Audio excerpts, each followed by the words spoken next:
হবিগঞ্জ শহরে দেশীয় অস্ত্র নিয়ে প্রকাশ্যে কিশোর গ্যাংয়ের মহড়ায় আতঙ্ক বাড়ছে।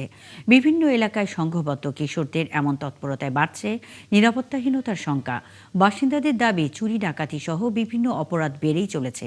পরিস্থিতি নিয়ন্ত্রণে প্রশাসনের কঠোর পদক্ষেপ চান সচেতন মহল। শাকিল চৌধুরী তথ্য ও ছবিতে প্রতিবেদন।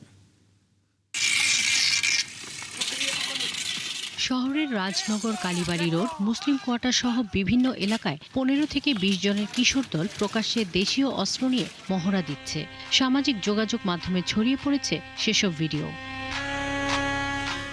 শুধু তাই নয়, বেড়েছে চুরি ডাকাতি সহ নানা অপরাধ। গত 27 ফেব্রুয়ারি ভোরে শহরের রামকৃষ্ণ মিশন এলাকায় ডাকাতি হয়েছে। হবিগঞ্জে কিশোর গ্যাং যেভাবে বাড়ছে, প্রকাশ্যে অস্ত্র টস্ত্র নিয়ে যারা যেভাবে ঘোরাফেরা করতেছে, এতে শহরবাসী আতঙ্কিত।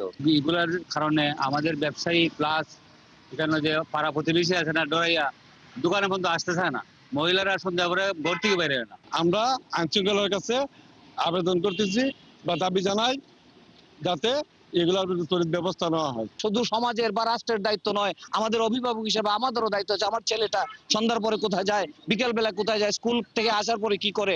সচেতন মহল বলছে, সাম্প্রতিক সময়ে পুলিশের তৎপরতা কম লক্ষ্য করা যাচ্ছে। এই সুযোগে কিশোররা বিপথগামী হচ্ছে, এতেই বাড়ছে অপরাধ প্রবণতা।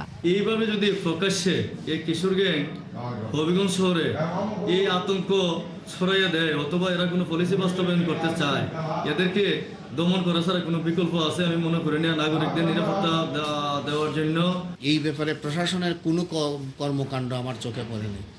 আমার ধারণা হচ্ছে যে এইগুলি আসলে একটা শহরকে নষ্ট করার জন্য যথেষ্ট, একটা শহরের শান্তি নষ্ট করার জন্য যথেষ্ট। সেই ক্ষেত্রে আমি আশা করব তাদের পিতামাতারাও এই ব্যাপারে উদ্যোগী হবেন এবং পাশাপাশি প্রশাসন কঠোরভাবে এইগুলো দমন করবে।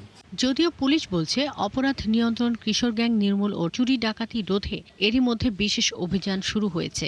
দ্রুতই অপরাধীদের আইনের আওতায় আনা হবে। আমাদের কার্যক্রম থেমে নেই। আমরা জনগুরুত্বপূর্ণ বিষয়টি অনুধাবন করেছি এবং আমাদের আইন শৃঙ্খলার যে কার্যক্রম সেটি চলমান আছে। আমরা ফুটেজ কালেক্ট করা এবং জিজ্ঞাসাবাদ করা এবং আমরা এই বিষয়ে নিবিড়ভাবে কাজ করছি। হয়তো খুব শীঘ্রই আমরা কোনো একটা ভালো রেজাল্ট দিতে পারবো। শিগগিরই কিশোর গ্যাংয়ের দৌরাত্ম্য নিয়ন্ত্রণ ও শহরের আইন শৃঙ্খলা পরিস্থিতির উন্নতি হবে, এমনটাই প্রত্যাশা হবিগঞ্জবাসীর। শাকিলা শম্পা, ৭১।